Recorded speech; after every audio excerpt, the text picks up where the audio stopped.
Hey you guys, so I found this jewel at the thrift store. Like, I'm in love with it. It's a cake stand, but usually they're glass when I find them. This one is silver and it has tons of patina. So I don't want to mess with the patina too much, but with fall coming, I do want to zhuzh it up just a little bit.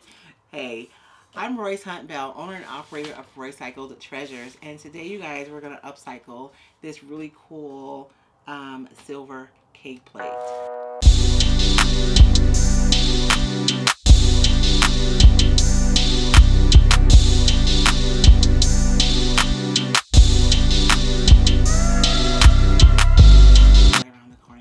So what I was thinking is that I would just do like a simple thing to this. I really do love all the details around the edges.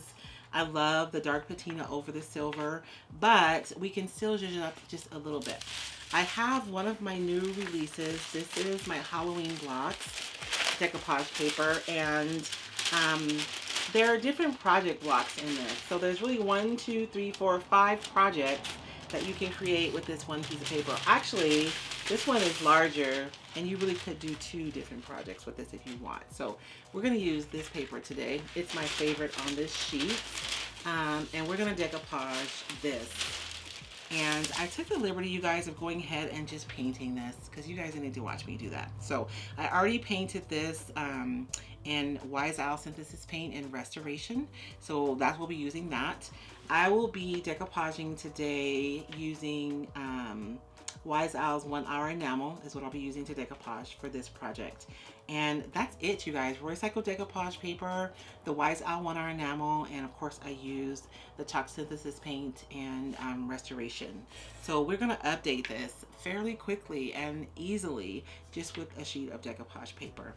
So I'm going to go ahead and trim this one off because this is the one that we're going to be using today. So rather than fight with the whole sheet of paper, I usually just trim off the extra paper and get it out of my way. And so I'm going to cut it right along the line of this design. And like I said, these sheets are really made to be used with multiple smaller projects as opposed to, you know, one large project. They're project block sheets specifically. So we'll save this one for another day, and we're going to use this one. Now, I debated, I am really loving the way the moon shows on here, and so I'm thinking that if I can get some of the moon, some of the crow, some of the topography, and a little bit of the gate poking up right there, that is going to be fabulous. So I'm going to trim this extra paper off. And I'm going to try to preserve as much as possible because even though this is all one design, you guys, I can still use this second half for a different project, right? So I can still use this. So I'm going to put this over here with the rest, and I'm going to save that for another day. And we're going to decoupage it just like this. So on this one, if you've watched my past decoupage videos, you've seen where normally I decoupage and then I take a sanding block to trim my edges. On this one, we're actually decoupaging into an insert. So our trimming is going to be a little bit different, and so we'll go over that. But before I get started on actually laying down any product, I want to make sure that I'm very clear on my layout. So I'm going to take my nail and I am just going to score all the way around here so that I have a visual of where I want to sit my paper. I just love this moon. It is so pretty. So I'm going to score this. That way I know exactly, and you guys see that even after I pick it up, I can see exactly where I scored it, so I know where I set it. But I think I want to add a little bit of dimension on this piece. Right now it's just a flat white, but I'm going to go ahead and glaze around the edges of this before I decoupage so that I can add some dimension to this and make it even more beautiful. I'll be using Wise Owl's glaze to do this. This is my favorite mixture of glaze. It's 50% black walnut and 50% Java is what I have in the jar. And I actually do sell it just like this on my website. So you get 2 8-ounce jars. One's Java, one's black walnut, and you also get a bottle to mix yours in. And I'm going to use a soft makeup brush that I've already ruined with paint to put on my glaze because I just want it to be just around the edges. And so I'm going to load my brush up really good, but then I'm going to dab like a lot of that off because I kind of want to almost like just create like a little halo all the way around my piece. And this tray would be so perfect, you guys, for putting decorations on, or for using as a riser on a centerpiece or a tablescape. And having the middle be special is just that little extra something. And so now that my brush is almost dry, I'm just going to kind of feather in a little bit that glaze into a little bit deeper into my little halo that I've created here. I'm going to go ahead, I want to wipe off my silver because I don't really want to have that glazed. I really just want to have the paint glaze, but I did notice that I got a little bit on there. So let's just wipe off the silver. That's what I have. I'm going to go ahead and shoot this with my dryer, mainly to make sure that my glaze is set. I don't want it to move when I start applying my 1 hour enamel to decoupage my paper. And that is perfectly imperfect. I'm going to, this area I didn't come out as far on purpose because I want to kind of maintain a lot of my moon there. So that didn't come as far in. And when you're decoupaging with a lighter paper and you do the underpainting, whether it's glazing like we did today, or you can go in with color sometimes to underpaint, and that'll show through your lighter colored papers. If you want a more detailed tutorials about underpainting your decoupage, then you can use the card here to find that video for detailed instructions on how to use the underpainting to kind of elevate your decoupage projects. Now that we have the glaze down, we're gonna go ahead and decoupage. And I'm using Wise Owl's 1 hour enamel is what I'm doing to both decoupage my piece and also to glaze it. And also to seal it, not glaze it. So I'm just gonna put a little bit in my bottle, in my cup. Oh my gosh, my brain is just like one frame behind today, I swear. And I'm using a simple craft brush to decoupage today. So you guys remember where I scored it earlier, so I can still place it, you know, pretty much back where I had it before. And so what I'm gonna do is lay down like a row of the 1 hour enamel just to anchor it right here, so I don't have to worry about making sure that it's exactly where I wanted it, because once I anchor it, then I'll be good to go as far as how the paper is going to lay on my project.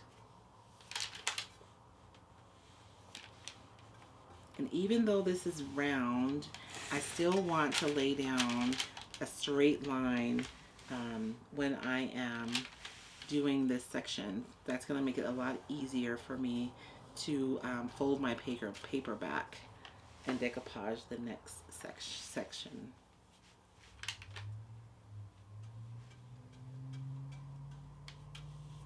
Looking from the side to make sure that I have full coverage everywhere, and then I can go ahead and lay down my paper. And I'm going to push out on this side, making sure to push out any air bubbles that may form underneath my decoupage. And so just like all the other decoupage, you guys, I'm just going to lay the product down and make sure I have full coverage. I'm being really cautious not to unload my brush close to my paper, because I don't want to leave a line where I've had to, you know, restart this decoupage. This tray is going to be so spooky fabulous. I like it. So when we use a sander, we want to make sure that our paper is dry, but we can probably get away with sanding our edges, like if I had decoupaged all the way to here. And I could have sanded to trim this. But when you're dealing with an insert and you have to cut it, you guys, make sure your paper is completely dry. If I were to try to cut this, the paper would just move with the razor and I'd end up with edges that weren't nice and neat and clean. And the second thing is to make sure that you use a super sharp razor when you're trimming these. But let's go ahead and get this dried, and then we'll trim it with our razor And then we can go along any of the edges that aren't laid down and put down more product so that we can get it tacked down really nicely. So now that our paper is completely dry, we're ready to trim. I'm just going to take my nails though and just go around the edge, and I'm going to score this just to make sure that it's scored in the right place. That's going to help me visually be able to identify where the edges are. And this side over here is lifting up a little bit, but so I want to make sure that it's going to be laying down in the right place once I score it. So I am just going to take my X-Acto knife, you guys, and go around. When I'm going in with my X-Acto knife, I'm really focusing on the side. So I'm not focusing on the bottom. I'm not going down like this way. I'm really going to focus on cutting out that way. And that's going to really help me utilize the edge of it to help guide my blade. And so I can just go around like this, as opposed to cutting down and not knowing exactly where to cut. Now I'm adding a little bit of pressure. I mean, it's not super hard, but I'm adding a significant amount of pressure because I really want my paper to cut the first time around. I don't want to have to recut and risk, you know, cutting it unevenly or differently. I really don't want to have to put any kind of trim on this. I like to be able to trim it out with just the knife and have it look nice and neat, so I don't have to use anything to trim around the edge of the plate. When you're doing projects like this, you guys, you really only want to get glue where you want your piece to stick. And so it looks like I got a little bit of the varnish on the side of this, but it's not a big deal because I can just take that off. But look, like this super boring tray is now really cool, right? And perfect for Halloween, or even perfect for fall, but it's perfect for Halloween. So the one thing that I do want to do is I want to add a little zhuzhing, but let's go ahead and seal this really quickly. So I'm going to seal this really well with the 1 hour enamel. I will say that this is not going to be food safe, you guys. So if you want to use this to like put food or something, what you could do is use a piece of vellum. Vellum is like tracing paper. It's really see-through. You could put a round of vellum on here, and then that way you could sit your food on here and not have to worry about it.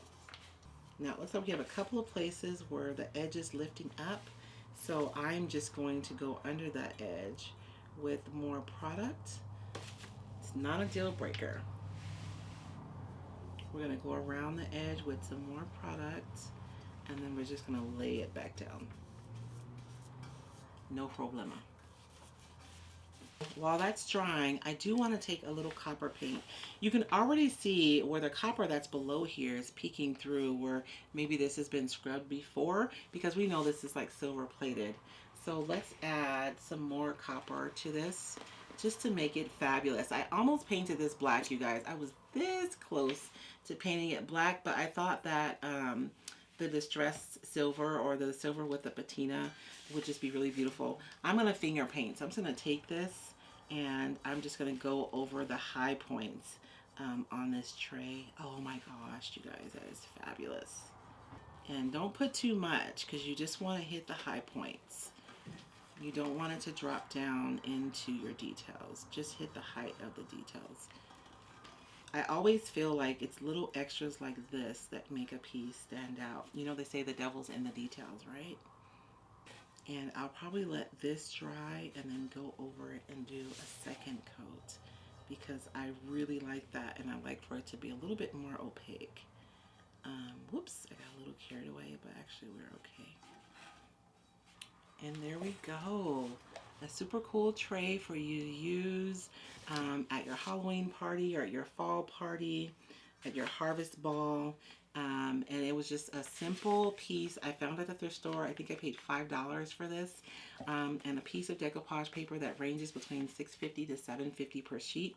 And I still have quite a bit of decoupage paper left to use on other products. Thank you guys so much for joining me today for this quick, fun, easy project. Again, my name is Royce Hunt Bell, owner of Roycycled Treasures. If you guys are looking for any of the things that we used today, you can find them on my website at roycycled.com. I'll be sure and put links in the comments below. If you're looking for a Roycycled decoupage paper retailer near you, you'll go to my site and you'll find a link for retailers, and you should find someone near you.